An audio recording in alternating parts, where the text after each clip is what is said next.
Sorry about that, SNA fans. That's good for nothing. I'll say it's good for nothing. Technical difficulties has been making me have to do more than just way more than one video at this point. But I need to figure out what's exactly the issue. I'm still figuring that out, but it's still a bit complicated. Which until then, I'm gonna have to be making more clips, like what if it's just clip 2 or clip 3 or whatever it may be. Let's hope like it won't be happening like that ever again, and it'll only happen like in every once in a while, like on like in it like or even not at all. Like it'll be like I don't have no technical and connections with my hotspot, like on my webcam, and I can find a way that it can be more of an often thing that I only can do one video, whether if it's a wrestling review or wrestling news video or whatever video that I'm making on my YouTube channel. But yeah, let's keep our fingers crossed and hope and pray that it won't happen again. Hopefully, this will be the final time that they'll be putting on second or third clips. But yeah, let's continue. But anyway, without further ado, let's continue on the Valentine's Day edition of AEW Dynamite with Nicholas and Matthew Jackson. Was like, guess what, Tony Schiavone? We're undefeated in the ranking system as tag team wrestlers, and then Tony Schiavone was and sarcastically was like, congratulations, and you know what that means, like since we are that, I believe we earn ourselves an opportunity for the AEW Tag Team Champions, which they're currently held by Sting and Darby Allin. This is where fans will be like, boo, like you're really acting like this right now. Like we hate you in this version. We love you when you're the fun baby faces that known as y'all short names. And y'all took in CM Punk's advice like way too much of saying y'all were very irresponsible EVPs before that y'all can even run a target. And I don't think this is what he had in mind. But anyway, this is where we got Matthew Jackson. Like, we got to believe that like after beating the team, like the quality right here, like of those guys, like and the rest in the back, like but I gotta admit, top like they were a great team. After beating those teams like that, like I think it's safe to assume that that would make us the number one contenders. And I was like that, like just because y'all just won one match, like doesn't mean that y'all that automatically makes you a number one contender, unless it's the number one contenders match. And I was like, why? Like, what is up with these guys? Like trying to get a shot at immediately trying to put themselves in their power EVPs to challenge Sting and Darby Allin for the tag team. You might as well should have challenged them that in the first place last week when they very first won those titles. But I mean, I understand why they're doing it because they only got like a couple weeks away until Revolution. Like, and they're trying to make sure everything is ready and set. Like, what matches they're gonna have on the card and what's scheduled. Like, we also have Samoa Joe versus Swerve Strickland versus Hangman Adam Page in a triple threat AEW championship already scheduled, along with Tony Storm and Deonna Purrazzo. And this is more likely going to be a tag title match, but this is where we got the Young Bucks then flipped out after they made it known that they're going to be new tag team. And this is where Tony Schiavone was like, "Oh, all right, you guys got your own graphic, of number one, of being the number one contenders in the ranking system." This is where he's like, "Does that make unfortunately Sting is not here, and because and it was and the reason why he's not here is because of y'all's heinous and despicable act." And this is where Matthew Jackson was like, "Hey, despicable, heinous act. You just cannot help yourself, can you, Tony? Like, I assume every week you right behind that desk talking that trash." And I was like, well, the only thing I got to hand it to him that he acknowledges that a commentator does talks trash and criticism onto the wrestlers, like them two particular, which I think all heel wrestlers should do this to babyface commentators more often. Well, except for Tropicana Bailey. Like that's the only one from WWE's that always throwing some shade and calling Michael Cole out like for every time when every time when he say something bad about her, which it's true, like at least most of it is like with her being the conniving heel that she was back a couple of years ago, and she always cannot and she can always not help but notice that and start making fun of Michael Cole because of it. Which now she don't do that no more. She got a little bit more respect the 27-year commentator, which he's on Raw now. But even if he was still on SmackDown, she would probably give him more respect now that she's a babyface of that simple fact. But anyway, this is where we got Nicholas Jackson was you thought. Like we're getting sick of it. Talking us like everything. You can't help it. I have to think like that might be a breach of contract. What you're doing to Shivani, like publicly disparaging the company's EVP. That's very unprofessional. You're doing. That's Bush League, and again, you know it, Tone. You know it. Like this is where. And this is where Excalibur did not give a damn what the Young Bucks said. And he was like, that's because it's true. Like, y'all always, like, it is where this is where Excalibur could not take what they're saying. This is where he's like talking about he's being bushly. Like y'all the ones being bushly by calling him out and the ones being the negative Nancy's of uh criticizing him of saying speaking his mind about the facts about what the Young Bucks have been doing for the past couple weeks, especially that despicable act of attacking Sting and Darby Allin. But this is where this is where Nicholas Jackson was like, and that's gonna automatically punish you with a $1,000 fine for being for being such an unprofessional and disrespectful commentator that you are. And this is where Tony Schiavone's like, oh, I'm not trying to do that I'm not trying to disrespect you. So why are you giving me that fine? This is where Nicholas Jackson was like, are you having a problem with this punishment, Shivani? You're like, well, you're like, well, like it, it's very unreasonable. This is where Nicholas Jackson's like, answer the damn question. Do you have a problem?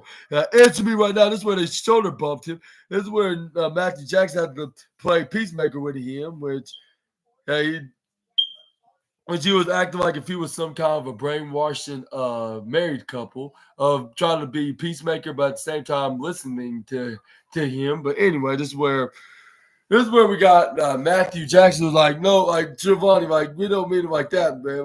Well, like it does not to get let's not get violent here, Giovanni. Like don't let just don't do it again, Shivani. Like we don't have that much of a problem, but we will. Like if the next time we do it again, this is where he's like, all right, let's get up and the count there 1, 2. And Shivani's like, okay, there's no funny tricks. This is where he tried. This is where a second after he let his guard down and trust the Young Bucks, and he was on his knees. This is where the Young Bucks like stop. Like this is perfectly enough right here. This is like, what the hell you mean by what the hell you mean by this? Like with Shivani, like this. Sorry about that. My voice is a little hoarse at the moment, but that's where this is where Nicholas and Matthew Jackson was like EVP, and this is where he tried to go and do the move, but luckily Darby Allin was there, saved by the half skeleton boy, or instead of the Bale. And this is where Darby Allin's like, he scared him off with a bat. And this is where he was like, with the bat, like Sting would usually would use against his ball. He's like, you know what? Like, ever since I came out here, I beg of you, for, ever since I came here, I begged you guys for a job. Like, and now, and this is where he's like, but yeah, I've been watching all your Sugar Honey Iced Tea, when that's what he said. He's like I beg you for a job. like he's like, when I was first homeless, that's what he said. Like in AEW first started, like I beg you guys for a job here. And he's like, right.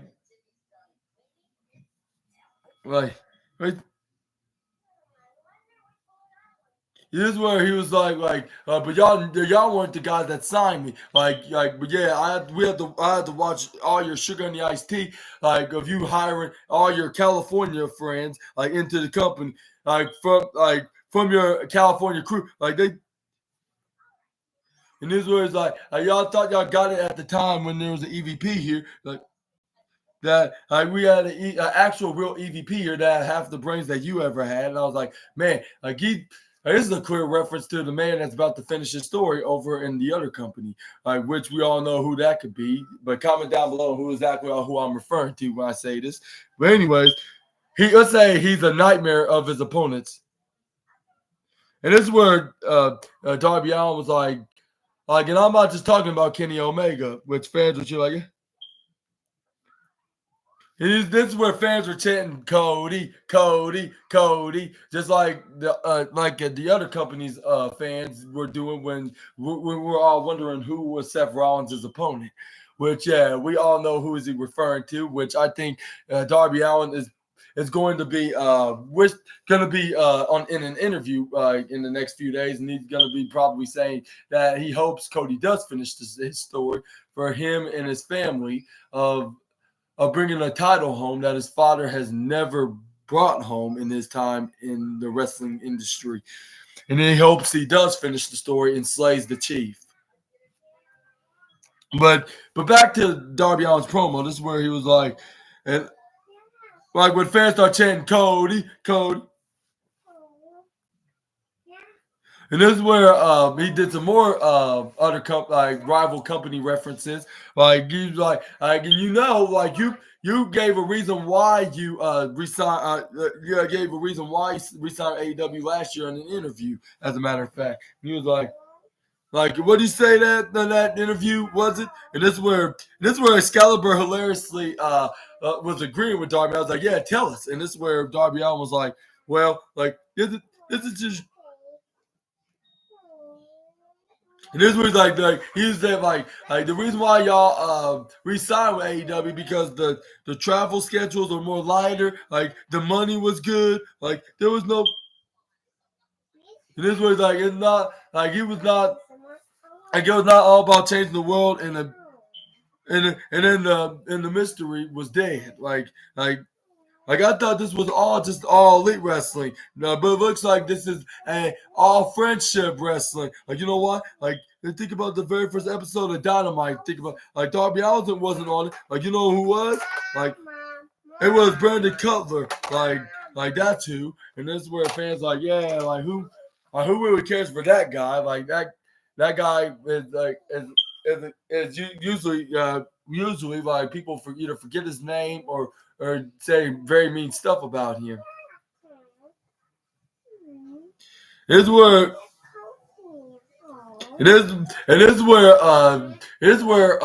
Matthew and Nicholas Jackson was yeah, well, he deserves it. He's double times the man that you are, Darby. This is where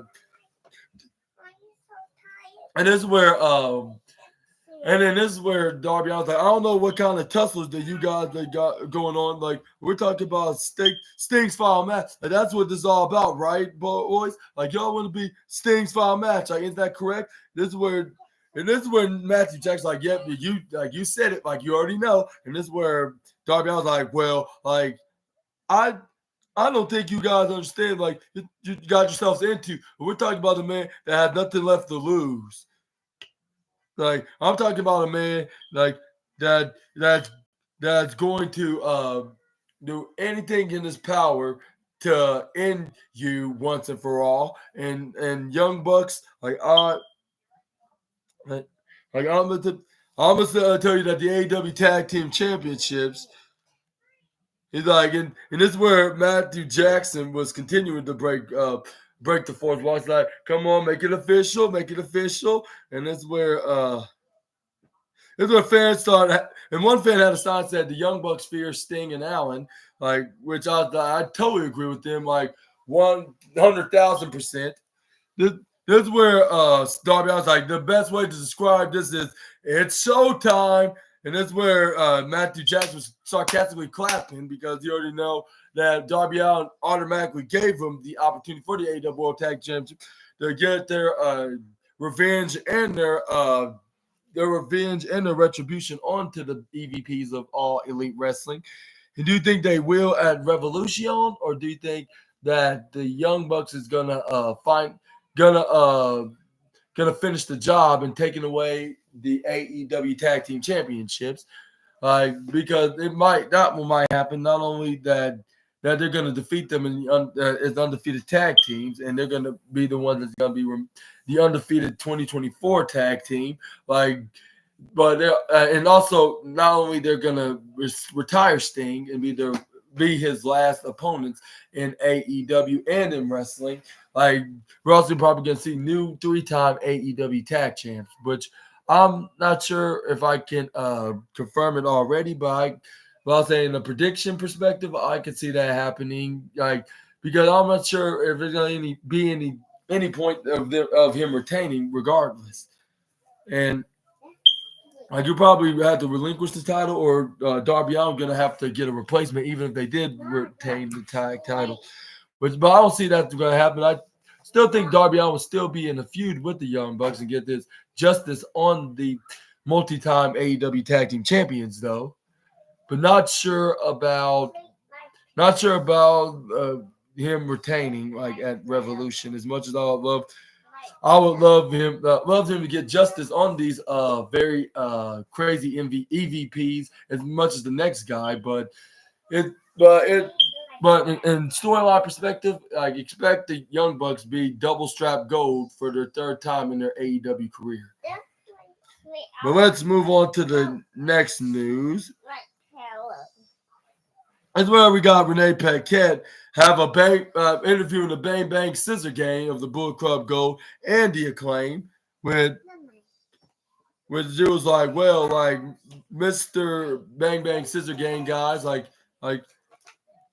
gentlemen, like it seems like things are going very smoothly to you guys.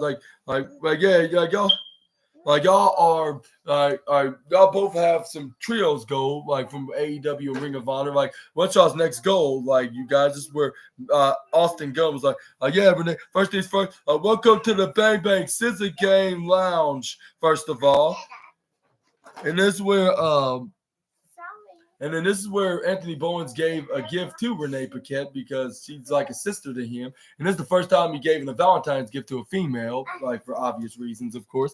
But anyway, this is where Anthony Bowens got on the microphone. She's like, "Happy Valentine's Day." This is where the Acclaim and them saying like it was like, "Oh, happy Valentine's Day, Birdie." But yeah, they're celebrating Valentine's on AEW too. Yeah, you ate your chocolate, Birdie? Oh. But anyways, this is where the Acclaim and then this is where Austin goes like, why you gave her a rose for? Like that makes you very suspicious. Like luckily that you're openly gay, because if you wasn't, like John Moxley might have killed you. But anyway, this is where Jay White then went in and said this is where Jay White's like, yeah, pretty good questions. Like, welcome to the Bang Bang Scissor Gang Lounge. Like what's the we have the we have the momentum. We got the triple gold, respectively. We got around everybody's way, and then our position, but we got to test our cohesiveness of cohesiveness in this faction. And this is where Billy Gunn, aka Daddy Ass, was like, oh, I got an idea. And this is where Jay White's like, okay, like what's your idea? He's like, and this is where Billy Gunn's like, how about this right here? And before he can even explain anything, okay, I hope y'all get some, but yeah, Uncle SNA still doing his podcasting too. We need to get put some batteries in there and do some and water too. We gotta do all that, yeah. Where water go? I can't see water. Oh, no. But anyway, this is where we got. But anyway, this is where we got. At, this is where before Billy Gunn can even tell Renee his idea. This is where his son Austin Gunn went on to tell Renee that but how about we'll have a 12-man tag match on Rampage, and then this is where they were not sure at first. This is where Billy Gunn's like, I have a better idea, son. Like, how about this Friday? Like, we have a 12-man on Rampage, and this is where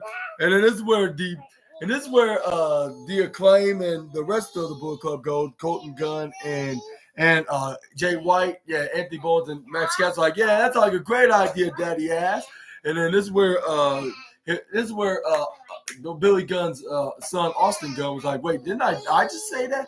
Which I believe is a reference to his time in D-Generation X. Like when one of the members say, I have an idea, but they say I have a better idea, which it was exactly the exact same idea that the other teammate just said.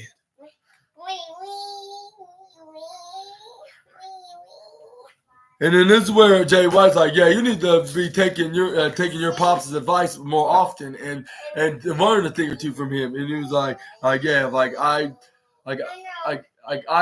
see where I get my genius ideas from. And this is where Anthony Bowles like, that's a fantastic idea. Bang Bang Cigarette, but we're gonna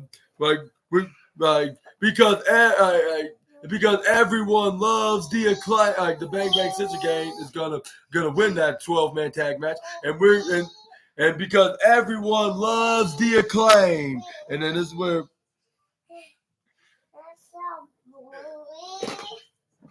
And this is where Anthony Bowens was like bang bang while what's his name Austin Gunn was like, check this one out, Anthony and the rest of you guys. Like, if you're not down with that, we got 2 words for you, guns up.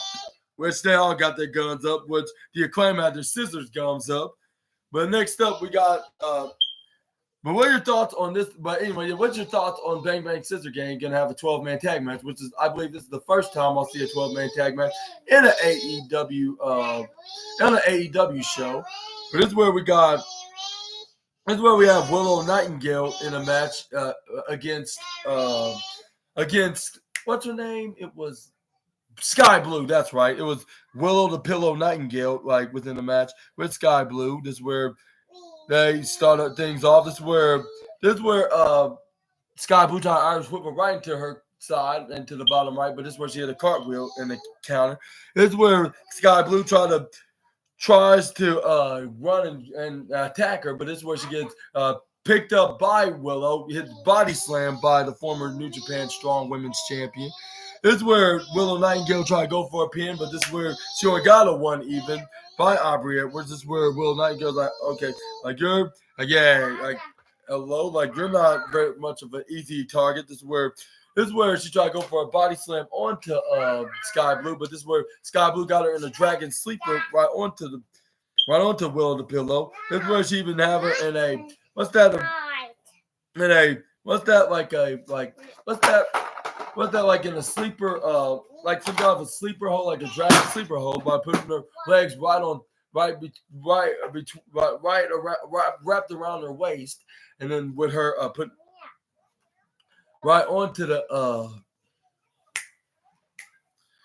this is where Willow Nightingale flips her right over. This is where Willow Nightingale's like, that's all you got. This is where she tried to go for a clothesline, but this is where Sky Blue ducks out of the clothesline, hits her with a right strike slap right across across Willow the Pillow's face. This is where Willow's like, oh, did you just really slap me? Did you really slap me like that? Like this is where Sky Blue was about to take it back, but she was like, no, we're friends here, and this is where Willow Nightingale was like, we were friends. Like, and this is where she sent her right to the bottom right and starts. This is where she started giving her a punishment beating that she was deserving, like from the past few months, ever since trying to join the dark side. This is where she started hitting some punches and And this is where she threw it right to the bottom right corner, just like face first right in that turnbuckle. And the same with the upper right corner. This is where Little Nightingale's like, oh, you want some more? This you want a fourth serving? This is where Sky Blue was like, nope, like not, I nope, already bad enough for taking 3. This is where she slides out of the ring. This is where we got. You know this? Yeah. You know? But anyway, this is where You know this? I know this. This is your little train.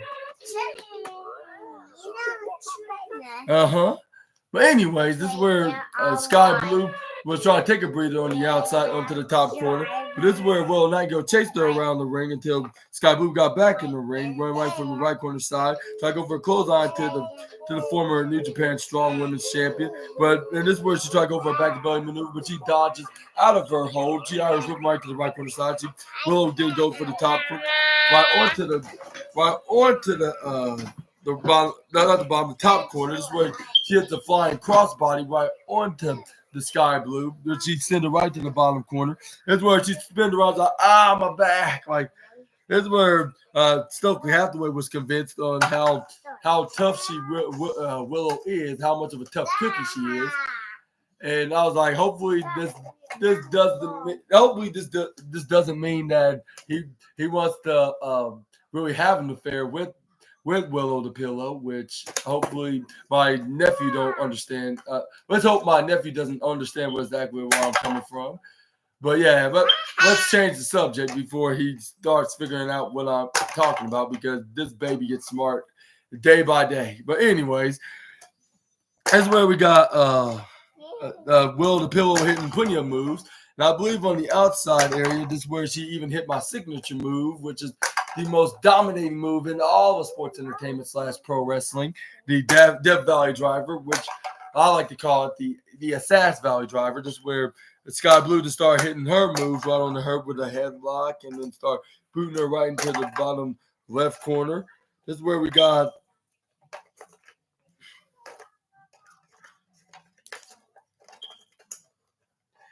Will the Pillow fighting back, start hitting forearms right onto Sky Blue, but Sky Blue was hitting forearms of her own, right back at Will the Pillow. This is where she started going for like about 5 in a row at one time until Will pushes her, try to go for another run, another cycle of forearms. So this is where she this is where she hits a clothesline right onto Sky Blue, but Sky Blue turned around. She's like, "You think that's gonna phase me?" This is where she tried to go for a big boot to Willow, but Willow hits a big lariat out of nowhere. This is where she hits another lariat right onto Sky Blue. This is where she hits it with an STO-like lariat, which she had her sending her right into the bottom right corner. This is where Willow the Pillow then went right onto did a running hip attack right onto Sky Blue, and then the clothesline flips him right over. This is where he hits a big boot right into the face of Sky Blue. Here's where Stokely Hathaway was still impressed in ringside, sitting with the commentators. I guess he's a babyface now that this team between him and Willow the Pillow and Chris Statlander is starting to be more of a positive friendship kind of alliance. I guess you could say more likely a positive association, a positive association here between the manager of Ring of Honor and the former manager of the Diamond Mine, I should say, and the former TBS and not IW, New Japan Strong Women's Champion. But anyway, this is where we have Willow Nightingale Irish whipping Sky Blue right into the left corner side ropes. This is where she hits a double-A spine buster. This is where she tried to go for a pin, but Sky Blue kicks out at 2.9. This is where Aubrey was like, I counted fairly. It was up to 2.9. This is where we got Willow Nightingale just like, okay, no matter. I'll just go for my move that always put everybody away, including a certain CEO that I faced last year when we were at Resurgence. And this is where she tried to go for that move, but the move, and it's also the move that she always puts away all her opponents in AEW, which was that gut wrench sit out powerbomb. But this is where we got Sky Blue flips out of it. This is where she hits under like an underarm swinging knee to the face by Sky Blue and the super kick on top of that. This is where she goes for a DDT out on top of that. This is where she tried to go for a pin, but this is where Willow Nightingale kicks out at 2.7. This is where Sky Blue's like, "Are you really serious right now?" And this is where Sky Blue didn't try to go for like a dragon sleeper right on the Willow, but Willow tried to turn it to a firewoman's carry. I believe trying to go for the Assassin Valley driver, which she did earlier. But you know the rules. The first time, if it works, first time it's successfully executed, it won't be a guarantee the second time, unless you find a 2-leaf clover that can give you a double guaranteed what's it called? A double guaranteed of using your finishing move successfully 2 times in a row. But anyway, this is where Willow Nightingale pushes her right into the upper left corner. But this is where she charged at Sky Blue. This is where she missed her when Sky Blue moves out of the way. This is where she hits a right hand right to her face when Willow tried to charge a big punch to her. But this is where Sky Blue was still hanging on the left corner side apron. This is where Willow Nightingale didn't go for a spear, but this is where she moved. This is where Sky Blue moved out of the way, right up into the upper corner. But this is where she went right back down, like into the left apron. This is where she tried to go for a kick, but this is where Willow moved out of the way. This is where she finally got a guaranteed redemption of spearing. Right onto Sky Blue, right into the midsection. This is where Willow Nightingale was like, yeah, that's what I'm talking about. And then this is where it made Stokely Hathaway absolutely hot, not like by good looks, but by being on fire. What I mean to say, this is where he's like, I'm gonna be listening to Bone Crushers as soon as she gets done beating Sky Blue. This is where Willow Nightingale picks up and collects Sky Blue. This is where she was like, "All right, Blue, let's end this match right here, so we don't have no hard feelings with one another no more." This is where she puts her up right on the top corner. This is where she tried to go for a suplex, but I believe Sky Blue flips out in the sunset flip position. This is where she hits her with the power bomb, but this is where she tried to go for a pin. But this is where she kicks out at. This is where Willow Nightingale kicks out at 2.999999999. Double 999 minus 0.1 away from being 3. This is where Stokely Hathaway didn't try to look like he was trying to distract for Willow Nightingale to get this win, a guaranteed, making this win a guaranteed, I should say. But I believe even if Willow Nightingale was on her own, we probably would have still seen her win this match against her former best friend.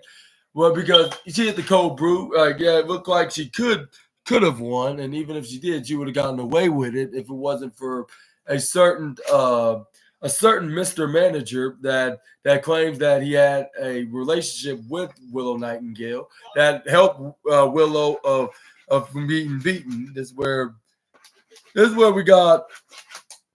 That's where as soon as Sky Blue saw this, and this is where she nearly attacked Stokely Hathaway. This is where she kept her eye off. This is where she forgot that she still have Willow to beat. This is where she tried to go for a super kick. This is where Willow dodges it. This is where she kicks her right in the midsection of her super kick right in the gut. Hit her with that gut wrench sit out power bomb to get the 1, 2, 3. And your winner and the third best match of the night, Willow Nightingale. Which she celebrated with Stokely Hathaway. Let's hope they didn't celebrate it exclusively in their hotel room. Or either of their hotel rooms. I believe they have their separate ones, which I wouldn't blame Willow regardless. But yeah, she was like, "I'm very cool with you." And this is where she gave a fist bump to Stokely Hathaway, saying I'm glad we're being cool here, and we're starting to be a team because I find you a very great manager, and when I get to know you, this is where Stokely was like, "Oh well, this has me blushing right now." This is where Will was like, "Ew, don't be thinking that you're gonna be looking at me like that." And we never had something special, and we never will. But this is only This is the only best special thing that we're gonna have is a team and nothing more. And this is where Stokely Hathaway's like, okay, like, yeah, congratulations. Like, I can live with that. Like, I was like, I wonder how long can he actually live with that. But anyways, we're gonna figure that out in another video. But this is where we got the main event of the evening. This is where we got Orange Cassidy taking on Matt Taven, I believe, of the Undisputed Kingdom, like in a Texas Death Last Man Standing match, I believe. With we'll start off with Matt Taven placing Orange Cassidy right onto the bottom bottom left corner, which he hit him with a big nasty stinging chop, which I believe he's gonna get a big golden gonna be written in big golden ink with his name being written on. My bad, I should say it like this.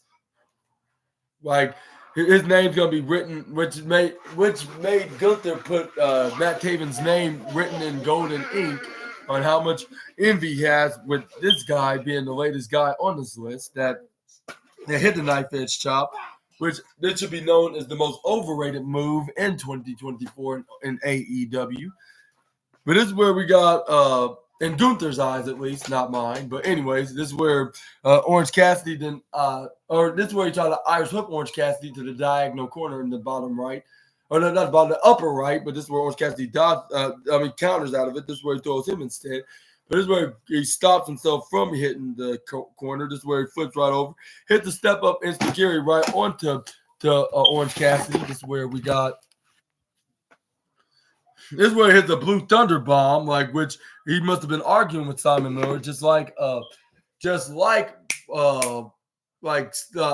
Statlander and Sami Zayn, which he was like, I'm gonna try out the Blue Thunder bomb, like Matt Taven, like, have you been watching Sami Zayn and Chris Statlander or anybody in that matter in the wrestling community that use that move on wrestling TV and they never successfully hit that move unless they're in Saudi Arabia? Like, well, that's them, not me. Like, well, I believe that includes you too, Mr. Matthew Taven. Like, you don't get that the Blue Thunder Bomb will never work, and it's gonna stay that way for the next 100 million years from now. And this is where it's like, whatever, old man. Like, you're like, that's why you're never gonna grow hair back. Like, you better take that back, Mister, like you, like just because we're arguing about using the Blue Thunder Bomb doesn't mean you have to insult me of saying something that's so tragic like that.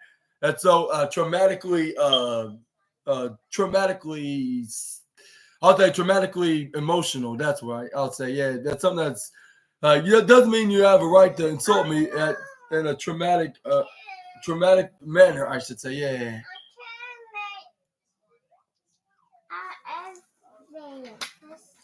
But this is where he's like, yeah, I'm gonna use it. Like, well, don't think gonna give you some results. This is where he hits the least most devastating move in all sports, the Blue Thunder Bomb. I'm not sure if it worked because Orange Cassidy rolled out of the ring. Who knows? It could have worked. Like if he. It would have worked if he. Yeah, it does look like Uncle Super Ninja Austin. But anyway, this is where Matt Taven went on to right into the corner. This is where he was like, all right, you're gonna be sent right here into the, all right. This is where he sends Orange Cassidy right into the upper right corner. This is where he was pissed off because he didn't prove Simon wrong, like with Sami Zayn or even Chris Statlander can never do, which I believe he may or may not. We just had to see if he could have done that move, done that move and successfully pinned him right afterwards. But this is where he started doing some punishment beatings right onto the current AEW International Champion by hitting the face first right onto the upper right corner. Yeah, I do look like you with that line. You look like it looks like a canary doing some loop-de-loops. Yeah. No. Red Titan. Yeah. Mm-hmm. But anyway, this is where we got Matt Taven then Irish whip Orange Cassidy right onto the upper left corner side, and this is where he hits a bit knuckle punch. This is where he started talking trash to the fans. This is where he tried to Irish whip him right to the upper left corner side. This is where Orange Cassidy didn't go for. And this is where he counters out of it when he tried to Irish whip him the next time. But this is where, and this where this is where he also Irish whip him to the bottom right corner side. This is where he Irish whip him back to the diagonal corner. But this is where he gets countered by Matt Taven. This is where he jumps right over the Barry, right over Barry's tombstone, right through the audience. This is where he. This is where Orange Cassidy then went up right up, and this was like hands to the pockets. This is where he put him right on his pockets. This is where Matt Taven was like why you little like get over here. This is where Orange Cassidy then he kicks him right, boot him right into the face. I should say, rephrase. This is where he started hitting right. This is where he started hitting right hands, and like especially when he dragged him right in the middle of the audience, right on the stairs, and started hitting right hands repeatedly right into the face of Matthew Taven. And then this is where they took it right into that right corner side of the stage area too. And then this is where Matthew Taven, well, I guess I should say Matt Taven, then placed Orange Cassidy right onto that table that happened to be on the side. This is where he put him. This is where he put him right on it, right on the stage side. The stage side. This is where he started hitting right hand while he was laid down on his back. This is where he started hitting right hands right into the face of the fruit wrestler. This is where Matthew Taven was like the undisputed kingdom forever. This is where he hits him half. But he had to put his whole body on Orange Cassidy in order to split in half, which it barely partially broke like in half. It still has a connection with the other half of the remainings of the table. This is where Matt Taven was like forget it, like screw this. And this is where he grabs on another table. This is where the fans were chanting one more time. This is where Matt Taven was like, okay, that's the only thing that I can agree with you guys with. This is where he tried to go for a suplex, which was right into the corner of the stage side, like into the right side, which he hit a big suplex right onto Orange Cassidy's back, which it finally broke in half. This is where the fans were chanting "Holy Sugar Honey Iced Tea" after seeing such an extreme spot. They were surprised that Orange Cassidy still was sitting upwards rather than being laid out for the count of 10, which the referee was counting. Which I believe this is AEW's version of last man standing match, which is the Texas Death. I'll say count out, I believe, or a Texas Death last man standing match, or whatever it's called. But somehow, with some sort of miracle, Orange Cassidy just got back up. But this is where Matt Taven sent him threw him right onto the ramp and hit a big clothesline right onto the current AEW International Champion. This is where Matt Taven's like stay down, if you know what's good for you, and then let my friend Roderick Strong get the remainings of your carcasses as soon as I get through with you. And this is where I believe Orange Cassidy was cut open because of him taking that either table spot or that ramp spot, with him hitting face first into that wedged sideways table, or it was when getting hit face first right onto that ramp, when he was sliding down, and he probably scraped his head, which it made him had lots of blood coming out, flowing in his head. This is where the referee was counting. This is where Matt Taven was like, while you're counting, ref, I'm going to be looking for a weapon in case if he gets back up, which that was the case, which he got another table. Fans were very pumped up and happy, like if they were the Dudley Boys, which the fans were like, thank you, Taven, for getting the table, but he wedged right onto the announcer's table. But this time, he couldn't hit him with the table. At least at this time, because this is where This is where Orange Cassidy hit a suicide dive from the left corner to the right corner side ropes. This is where he rolled right through to the wedge table. This is where Orange Cassidy was still having blood leaking out of his right side of his head, but he did not give a care. This is where he throws. This is where he throws Matthew Taven back in the ring. Well, I understand why I'm calling him Matthew, even though that's what some Matt names is full as a full proper name is.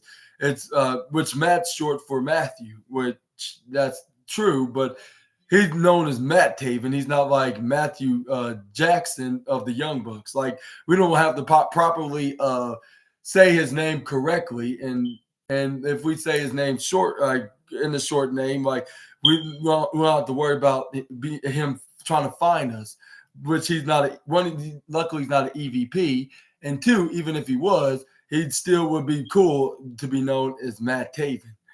But anyway, this is where he hits the springboard insecure right on the Orange Cassidy, right onto the left corner ropes or right corner ropes. This is where Matt Taven tried to go for a baseball slide, which when he kicks Orange Cassidy, he stopped himself by an inch from getting hit right through the table. Which unfortunately, which it would have been more unfortunate than the last time he got hit with a wedge table.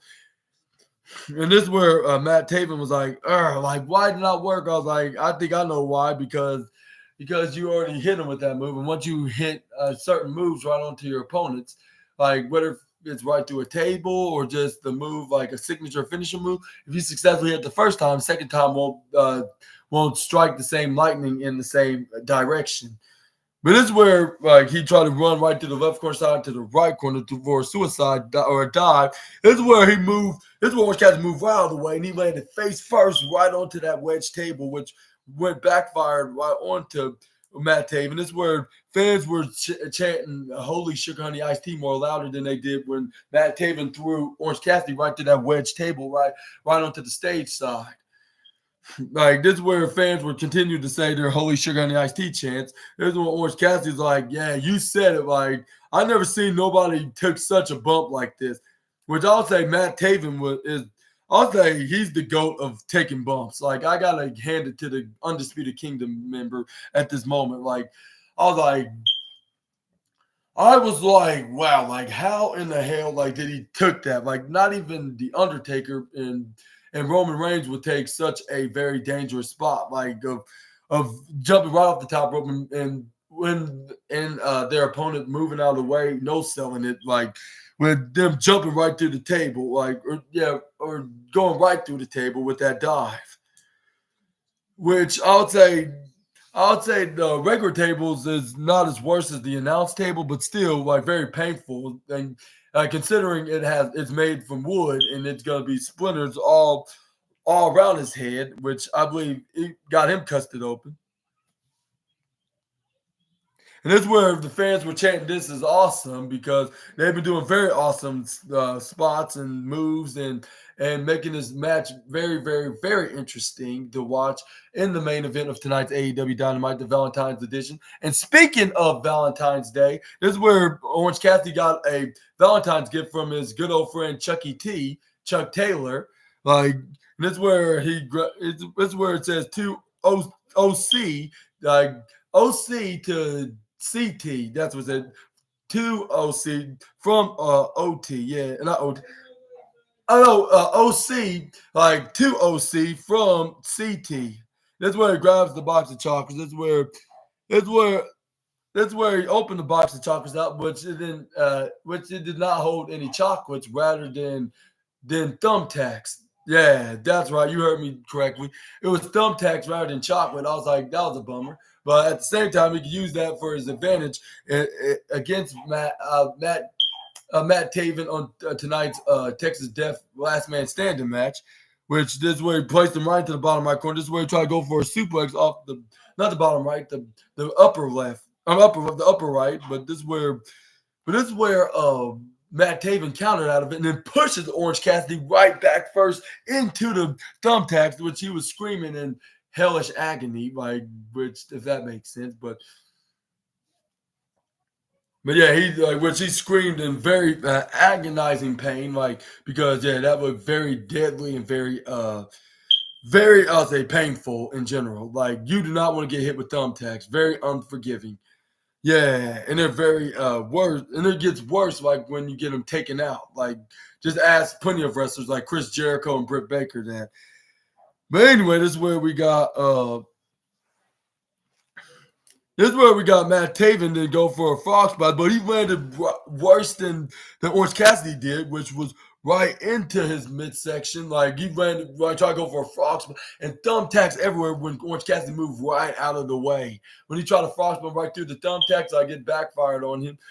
And yeah, basically backfired on him, and then landed right onto his midsection. He was like, did it really went on me? Which there was a couple on there, and then that was very uncomfortable, just by watching that. But this is where Orange Cassidy hit a flying head scissors DDT, which his head went right into the thumbtacks. And he's I never felt this much pain in my life. And this is where fans were chanting AEW, AEW, AEW. Where Orange Cassidy was like, man, what is happening right now? Like, I've never been in such a hardcore horror match like this, which the referee was counting to Matt Taven of getting up before they counted, counting for him to get back up and before he loses, before he even loses, and the referee counts to 10. But this is where Orange Cassidy grabs him under the ring, which it was a what kind of first it was a chain. That's what it was. He grabbed it under the ring, tied it around the middle ropes. This is where Orange Cassidy grabbed this purple. I'll say this purple. I'll say this purple. I'll say some kind of a purple box, which it had some kind of I'll say have something deadly inside, like in this wrestling match. But this is where not Matt Taven, Mike Bennett came out of the ring. This is where Mike Bennett came out towards the ring and inside the arena. This is where he attacks him from behind, grabs that purple box, slams it right into his face, exploded right into his head with some very suspicious powder, which luckily wasn't. It was anything but drugs, but it was very deadly. Like with Orange Cassidy taking such a hit like that, and this is where Mike Bennett was like, okay, like I need to get my boy. Matt Taven back up. This is where Trent Beretta then. This is where Trent Beretta grabbed on the. This is where Trent Beretta got a pipe. This is where he ran out of the arena, and this is where Mike Ben's like, come on, bring it on, like you little boy, like bring it on. This is where he tried to whack him with the steel chair, but this is where Trent Beretta then whacked the pipe right into Mike Bennett, not Matt Bennett, but Mike Bennett's chair, which it landed right into his face, which he felt the double force into that impact hit from the Best Friends member. This is where he was like all power of the pipe, and this is where Matt Taven threw a chair right into his face, like which it easily connected right onto the head of the wrestler who has his mom driving him around in his minivan, which her name is Sue, by the way. But anyways, this is where Matt Taven then goes for a suplex. Like looked like about to go for a suplex, but he put his legs right onto the top rope between the turnbuckles. Like right onto the top turnbuckle. I said between the top to be the exact. But this is where we got Matt. This is where we got Matt Taven to go for a running bulldog right to that said chair, right through his midsection. This is where we got Orange. But this is where we got Orange Punch came out of nowhere. I mean, not Orange Punch. Orange Cassidy came out of nowhere and hit the Orange Punch, which is the move that he will never hit Super Ninja Austin. But anyways, this is where but it did connect it on Matt Taven, which I'd say he could Orange Punch anybody he wants and never miss, but the only person that he will miss is yours truly right over here. like as soon as he step foots in the ring with him, whether if it's at an indie show or if SNA makes his All Elite debut. But let me know in the comments down below if or not that if or not that he's going to hit the orange punch on your host of the SNA podcast, my good SNA fans. But anyway, that's the story for another day. But we're going to talk about what's the story now on tonight's Dynamite. But this is where we got Orange Cassidy going for the beach break. This is where he tried to land his back right onto the chair and those piles of thumbtacks. That's right, yeah, the piles of thumbtacks and steel chairs, right, hitting the beach break right onto him. This is where Orange Cassidy gets right back up. This is where Orange Cassidy's like, get up, like Matt, like get up, like let me finish you up. And this is where Matt Taven was like, all right, like now it's time to put my hands in your pockets. This is where he put his hands up by trying to pull him right off, and so he won't have no pockets to put his hands in, which it was very hard to do. Easy said than done. But anyway, this is where he pulled the pockets out, like he was having trouble, doing that. He's like, okay, I give up. This is where Orange Cassidy wrapped his chain around his right hand, I believe. This is where Matt Taven's like, please don't, I beg of you, please don't do the orange punch. And then this is where Orange Cassidy found a 2-leaf clover, which he saw that's a sign that it's gonna work, like because he's not gonna do nothing about it anyways, regardless of if he found a 2-leaf clover of a double guaranteed finishing hit. A finishing move hit on your opponent, which he did. The orange punch this time with the chain balled around his hand, knocking him clean right out, knock him out very clean out, like for the 10 count. This is where Orange Cassidy hang on to the bottom right corner side.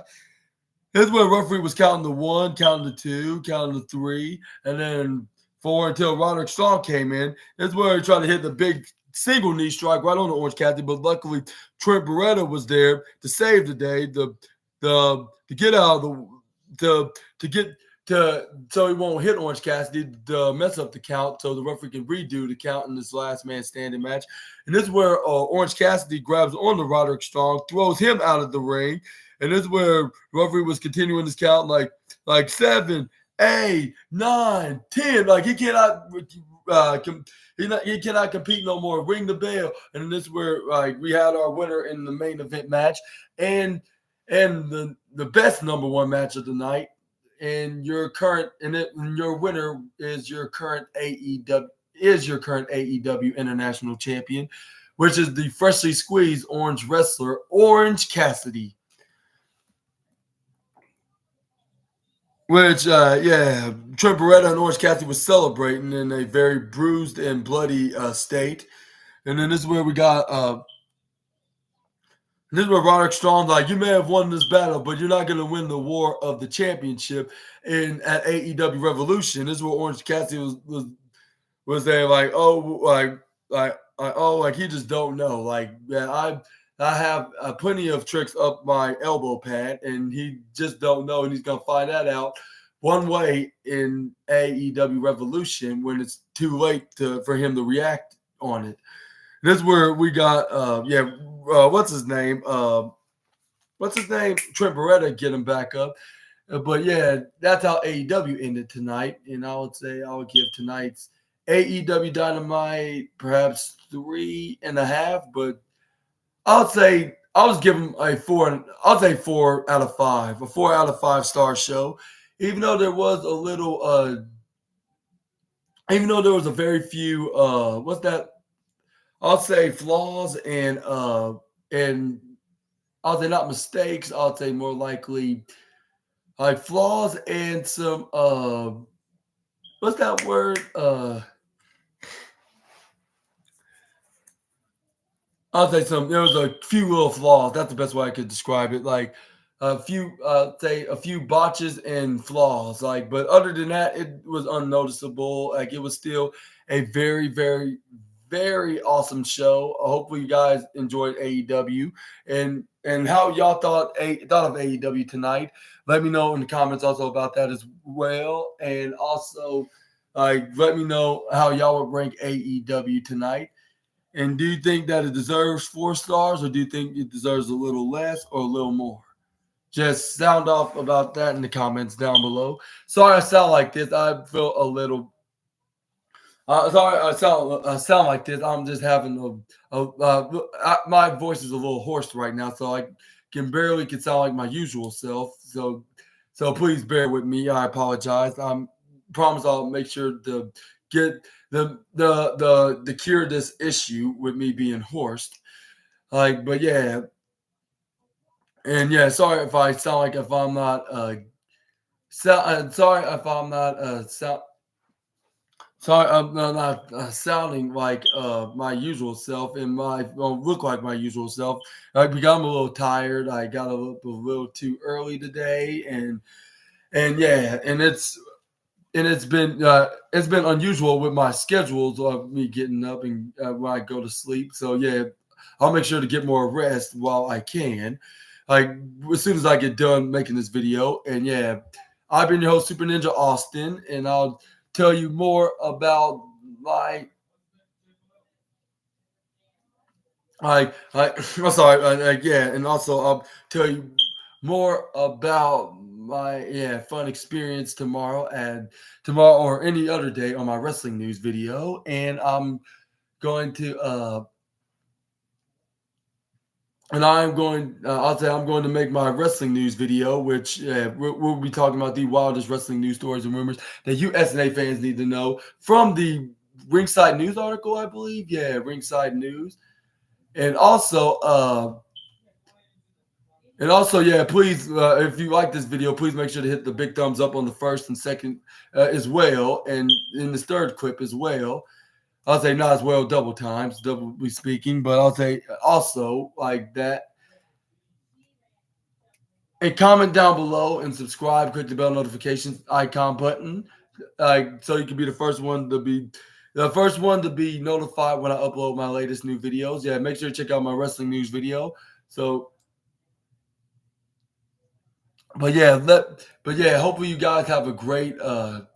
But yeah, let's hope. Let's hope we'll have some excitement, like especially like with wrestling news, like with more about the Cody Rhodes versus Bloodline feud, and even who's going to the Elimination Chamber match, which I heard that Shotzi got injured, like because she was doing doing a pre-tape match with Lyra Valkyria this past Tuesday, because this coming NXT will be pre-taped because they're going to be making the trip over to Perth, Australia for NXT. I mean, not NXT. They're going to be because WWE's going to be in Perth, Australia for Elimination Chamber, not NXT. My apologies. So we're going to probably talk about that. Like, what's the injury update? Like, which it was known that it's a legitimate injury. We just don't know what it specifically is. But we're going to probably figure that out tomorrow. We're probably going to figure out more details on what could possibly happen next between Cody and Roman, and about The Rock being involved in this feud, and also and more stuff about WWE, like what's plans for the likes of Randy Orton and LA Knight and Bobby Lashley. Like now they're in Elimination Chamber, or even like who's going to win the men's or women's Elimination Chamber, which I think it will be Becky and Drew McIntyre. And that's not a spoiler. That's just a prediction, which there will be like a true prediction that we could possibly see these guys win. We could see, and I can see them winning. Like we could have some two respective screwy finishes that Bianca and Randy Orton will be so close of winning the match, but they only for somebody that's jealous stops them from becoming number one contender, which Becky Lynch and Drew McIntyre will pick up the pieces, hit their finishers, get the 1, 2, 3. And then whoever that'll cost both Bianca and Orton the match, Orton and Bianca are going to meet them at WrestleMania, respectively, in the men's and women's division in non-title action. But yeah, we're going to talk about more about that. Maybe we'll talk about more about AEW Dynamite, and maybe how many ratings, how many ratings that AEW has, like from the past couple hours of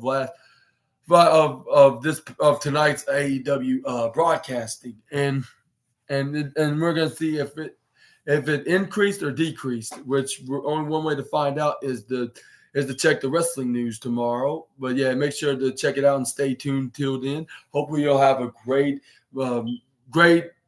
Wednesday night, and I'll see you all tomorrow afternoon in the next video in the wrestling news. Until we meet again,